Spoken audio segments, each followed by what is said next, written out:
a great day today here in the Ohio, and you're sipping coffee with Spider. Or you're sipping tea, or you're sipping whatever you got. Who cares? I got the coffee. And that's what I'm doing. So let's get right down to the news. Fox 10 out of Phoenix says NASA reveals latest weapon to, quote, search the heavens, unquote, for UFOs and aliens. I don't think I like it being used in the context of a weapon, maybe as a tool. But, semantics, I guess. Oh, and here we go. Artificial intelligence and machine learning will be essential to finding and proving the existence of extraterrestrial life and UFOs, NASA said. It recently released its, if I can get that ad out of the way, its highly anticipated 36-page UFO report. This said NASA doesn't have enough high-quality data to make a definitive scientific conclusion about the origin of UFOs, and moving forward, AI will be vital to pinpointing anomalies while combing through large data sets, according to the report compiled by NASA's independent research team on unidentified anomalous phenomena. Well, good luck with that, because so far, all of the civilian versions of AI, like the Chat GPT and all the replicas and all this other kind of stuff, has been pretty crap. It's been pretty crap lately, to be honest. The most it's good for, and I've said this many times, is for funny YouTube videos starring approximations of famous people's voices, like deep fake stuff, but in fun, not for like serious purposes. So, who knows? In gaming news from WWG, Ubisoft removing one of its games from sale permanently. Which game is that? That's interesting. Let's take a look. It's always a pain when this kind of things happen, because why? If people still buy it, they'll still buy it. Why take it down? The game is Rocksmith 2014, which let you plug in like an actual guitar, I believe, into your system somehow with an adapter, and let you play actual guitar rather than Guitar Hero, where it was all buttons and color codes and things. But it'll be removed from purchase as of October 23rd, 2023, from digital storefronts. And DLC packs and singles will be removed from those storefronts over time. Storefronts, not storefronts, over time as well. That's a shame. I mean, I guess maybe the data will show that the sales were so dismal at this point, it's been out for 10 years, that maybe it's pointless to keep it up, but I don't know. Somebody out there might still buy it. I don't know. I wouldn't, because I don't play those kind of games. I was never very good at real guitar. I was never very good at fake guitar, such as Guitar Hero, so it doesn't do me any difference, I suppose. From IGN, NASA successfully lands ancient asteroid sample in Utah desert after 7-year mission. This was the OSIRIS-REx mission on the Bennu asteroid, I believe. And the samples are finally coming back, and that's cool. And they're going to send another one up. I think that's cool. I mean, it might not tell us a whole lot, but hey, every little bit helps, I think. Every little bit helps. Loudwire. C.J. McMahon claims he was, quote, forced to make, unquote, apology video for band Thy Art Is Murder. Let's see. What was this all about? I kind of remember the basics of this, but I don't. So I'm going to be refreshed on it. Let's take a little bit of a deep dive here.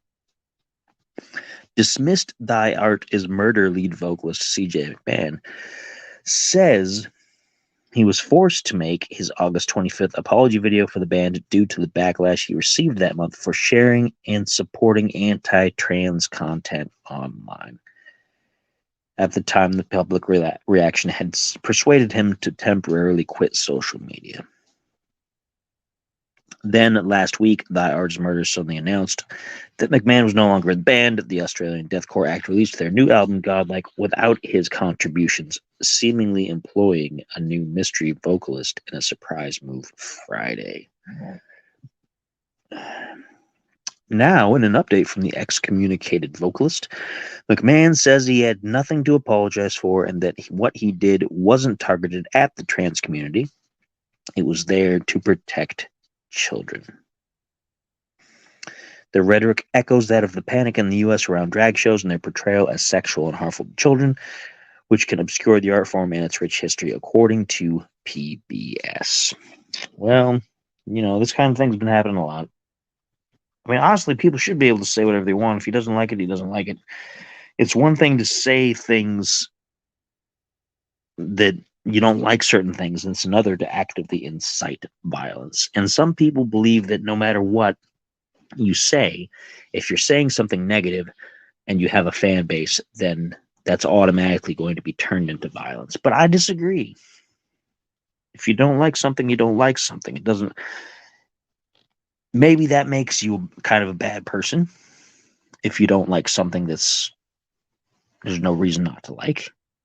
Or maybe you're just non-committal. Like, I don't have any animosity, and I don't have anything towards the alternative sexuality communities. I don't. It's got nothing to do with me. I am what I am. They are what they are. Who cares? I don't care. Like, as long as you don't come up and touch me inappropriately, which would be the same thing as if you were of sexuality that I was into. Like, I don't want anybody to come up and touch me inappropriately. It doesn't matter whether you're trans or gay or female or whatever. It doesn't matter. You just don't do stuff like that, and I don't care. I don't care what you are. I'm not afraid that you're gonna suddenly be weird if you're a gay person or if you're whatever. It doesn't bother me. Just the same as everything else. Respect people's boundaries. That's all I care about. That's all I care about. And people go on these big rants about whatever. It doesn't matter to me. You do you. I'll do me. We all get along. It's fine.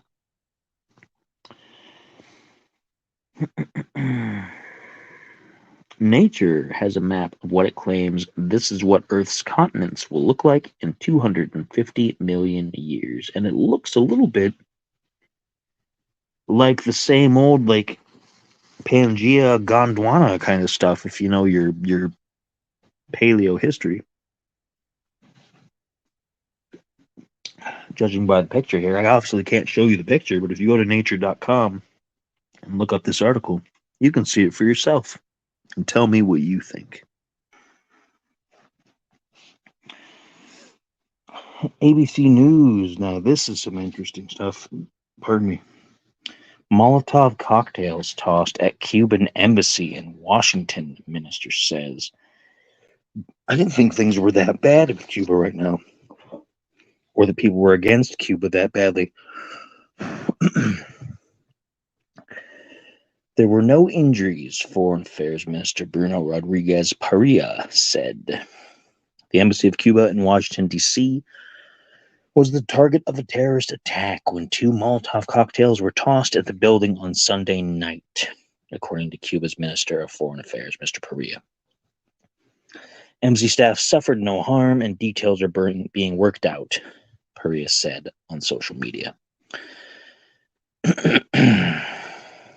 National Security Advisor Jake Sullivan said in a statement the U.S. strongly condemns the reported attack on the Cuban embassy in D.C.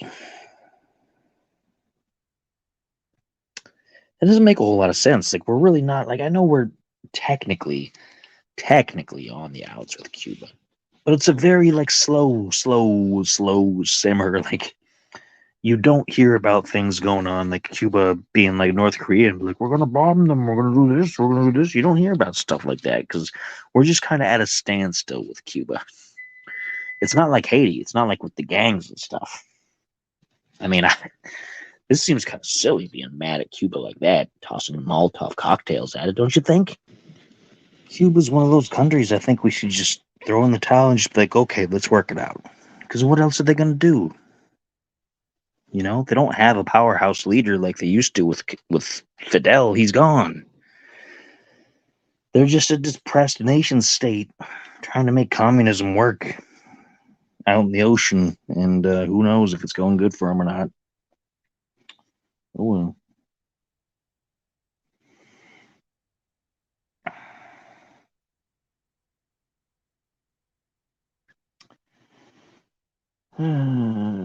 Science says, not science isn't in general the topic, science, the website. Fleeting form of nitrogen stretches nuclear theory to its limits. Let's see what the details are about that, because that sounds interesting. Unstable nitrogen 9 is the first nucleus known to decay by spitting out 5 protons. Now, that's cool. I don't know what that's going to mean, like long term. Apparently, it's a nucleus that possesses 7 protons, 2 neutrons, a ratio so lopsided that it fates the tiny knot of matter to fall apart almost instantly in less than 1/1000th of a nanosecond. Yet it still counts as a nucleus, physicists say. That's got some quantum mechanics stuff in there, which means that's super interesting. I don't understand a word of it, but I love quantum mechanics. I absolutely love it. I love everything about it. The whole string theory, quantum theory, everything. I love it. So even though I don't understand one bit of it, I'm going to pay attention. Because maybe someday I will. Maybe. Reuters. I'd love to read this for you because the headline is ridiculous, but Reuters is always paywalled. U.S. exploring potential Space Force hotline with China. Now that sounds problematic. We're on the outs with them on so many things, but we got to work with them. Same thing with Russia, like on space and whatnot.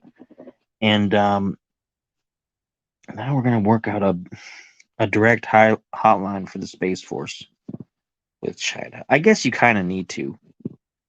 I mean, you kind of don't have a choice. You got to work with these folks as far as space is concerned. If you don't, then it's all everybody out for themselves with space. And then it becomes a frontier in no man's land, and then everybody's fighting over it. But still, I don't know. I wish I could read up on it, but Reuters has made that unfortunate decision, as I often meant, to paywall their content. And I won't do that. ABC News. Hope you have a strong stomach. Russians committing rape, widespread torture against Ukrainians, UN report finds. Now that's interesting. I have to wonder. I don't want to say it's false. I don't want to say anybody's making anything up. I just want to know how in depth the investigators went and what methods they used. If they just talked to people who said they were victims, or if they went and tried to like observe things. I don't know. This is a tough area because again, I don't want to dismiss it.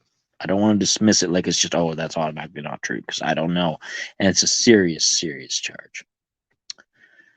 And similar things have been said about Russia before. On the other hand, Ukraine has been sending death squads into Russian-controlled areas, assassinating Russians by the bucket load. So, I don't know. I kind of think that there's two sides to that. None of it is good. I don't want to use one to excuse the other because it's not right. I think they should both have some time at the Hague, if you know what I mean. Russia and the Ukraine both. Zelensky does not have clean hands, in my humble opinion.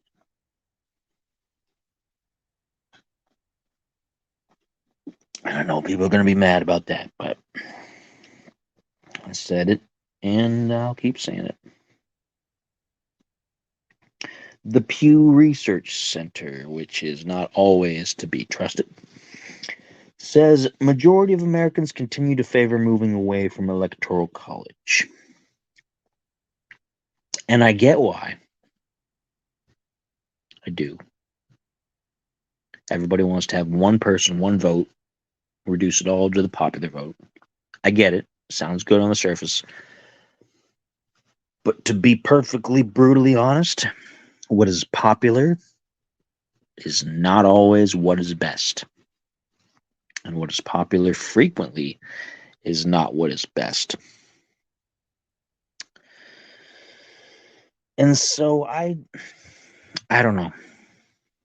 The Electoral College does have its problems. I think all the delegates in all the states need reworked. I think all the districts need reworked. I think there needs to be a national plan to put districts arranged in the states, because the way like the districts here in Ohio for the electoral stuff, they're ridiculous. There's like little slivers here, little this, and little card, and they say, "Oh, it's because we're trying to lump this many type of voters together because of their race and this and that." I'm like, no, you're just trying to gain an advantage. And it's not just one side, it's both sides. Don't come at me and say, oh, well, it's Republican gerrymandering, because the other side does the same thing. If you let them get away with it, both sides will do it. And they do. Ohio's a perfect example. Right now, there's a Republican supermajority. But, you know, some of the Democrat districts, look at the shape of them. They don't make any sense. They make no sense, really. So both sides are guilty. I don't have a better solution than the Electoral College, but I don't think just getting rid of it wholesale is the solution. Because as I said, what is popular is not always what is good or what is best. Okay?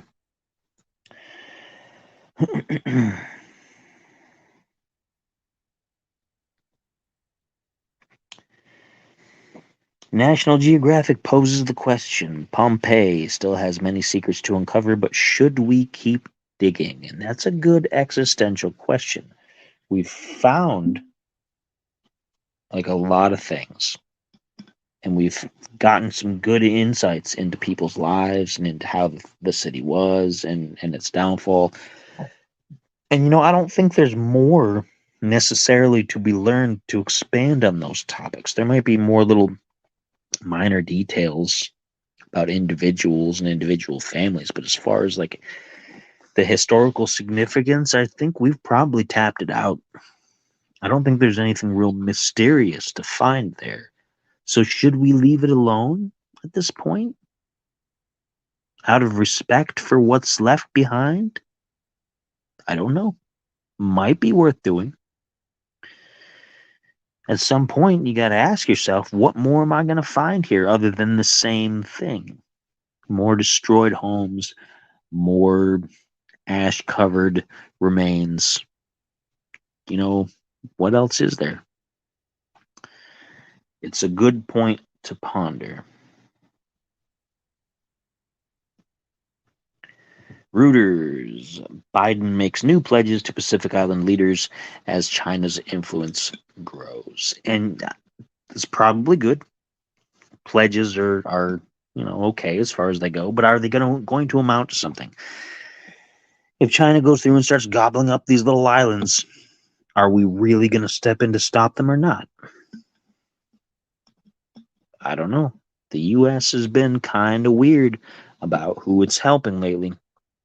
I mean, we're all super up about Ukraine, even though we're the reason that thing is going on.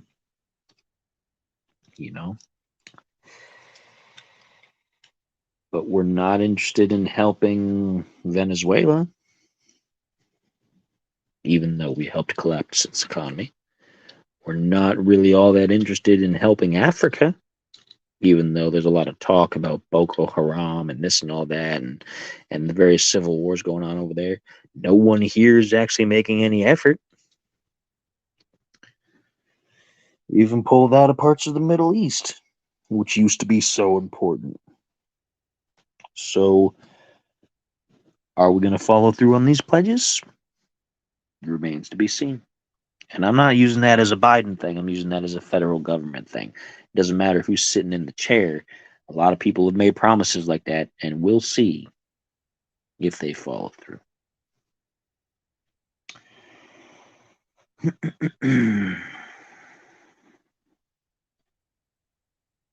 The Space Needle, according to KIRO7 News, begins 4-year elevator construction project. Now that's interesting. I don't think that thing's been worked on in a long time, other than basic maintenance.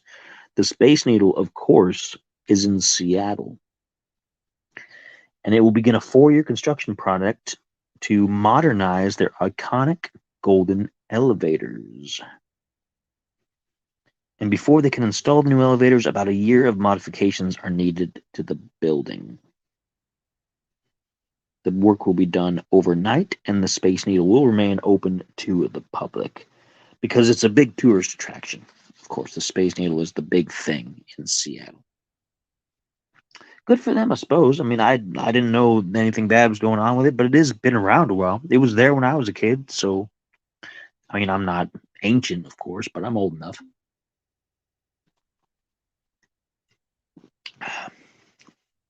It's like Sears Tower, which isn't Sears Towers anymore, and the Empire State Building. It's iconic. It's an iconic thing.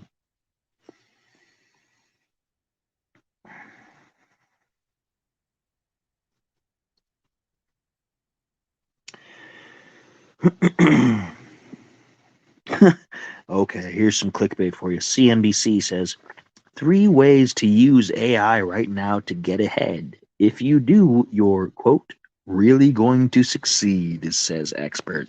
Oh, I'm sure you are. Despite the fact that AI is trash. And an employer who's smart is going to recognize the signs, and they're going to go out of their way to pinpoint stuff like that and say, no, get out of my office. You're fired. It's not going to go the way you think. Whoever this expert is, I wouldn't trust him.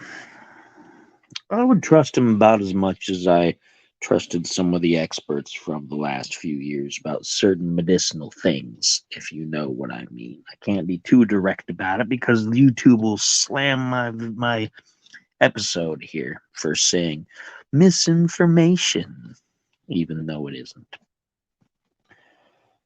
Oh, whatever. Hey, use AI right now to get ahead, okay? Don't do that. Don't follow that advice. Everybody out there who's listening, don't follow that advice. It's bad advice. It is.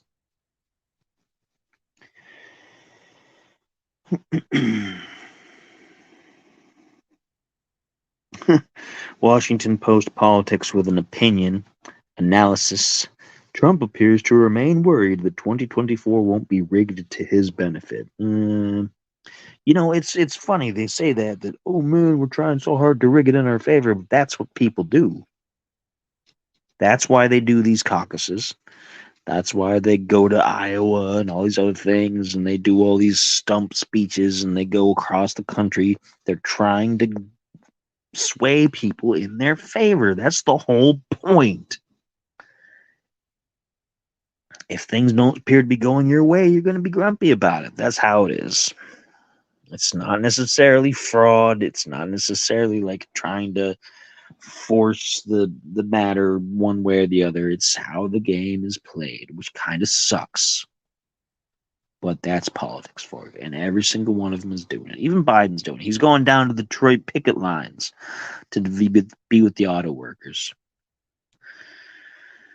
He's just trying to get votes. He don't care about those people. He don't care about those people. None of those people care about them. Don't be fooled.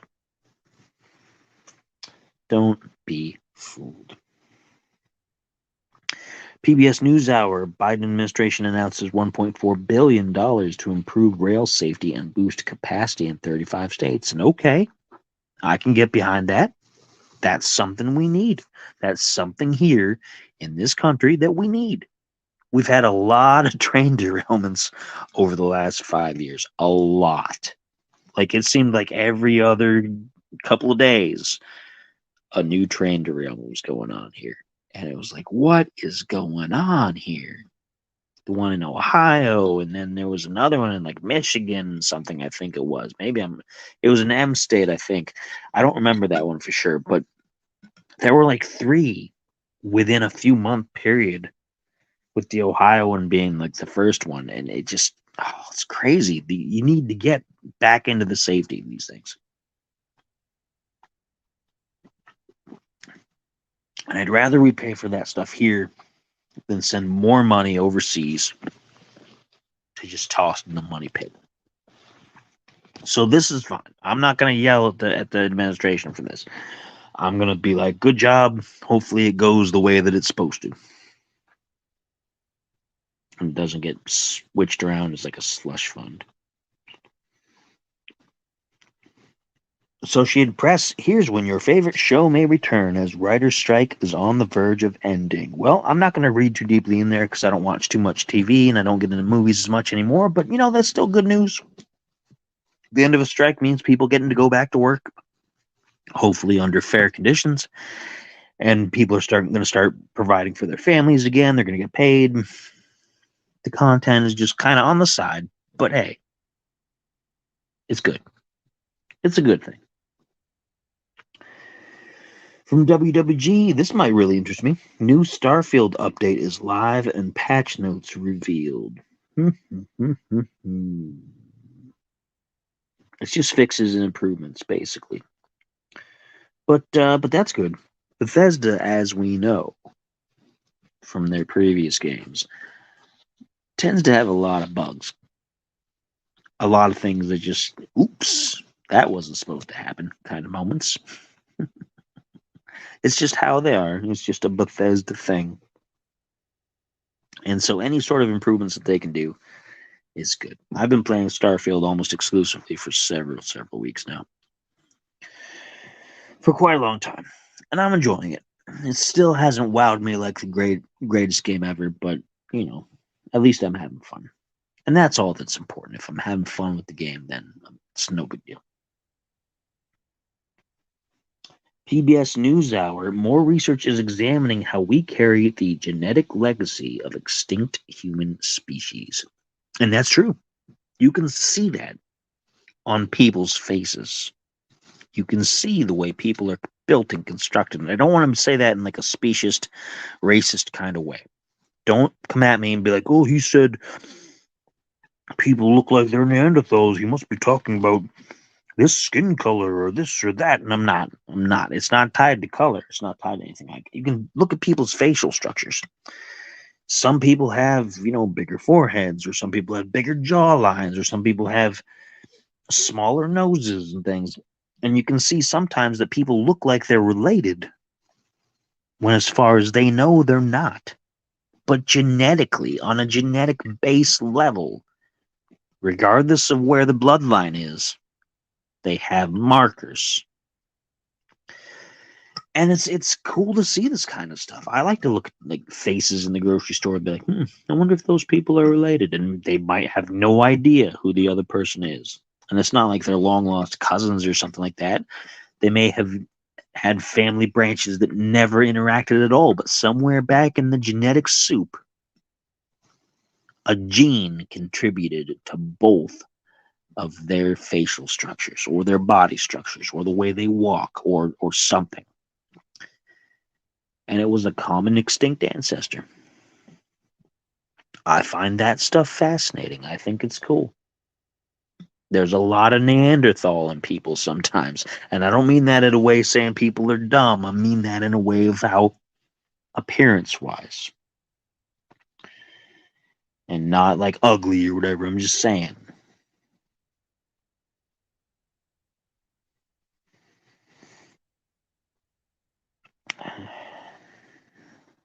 But that's pretty much it. That's the news. That's the news. That is the news.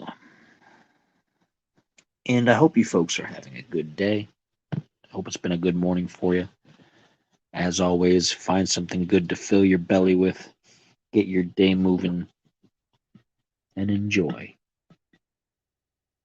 As I probably will be doing. Who knows? I have good days and I have bad days. Sometimes it seems like every day is just a new weight on my shoulders. But I'm keeping it going. I got big plans this week. So fingers crossed that's going to go through the way that I want. And on that note, Have a great day. I'll see you folks tomorrow morning.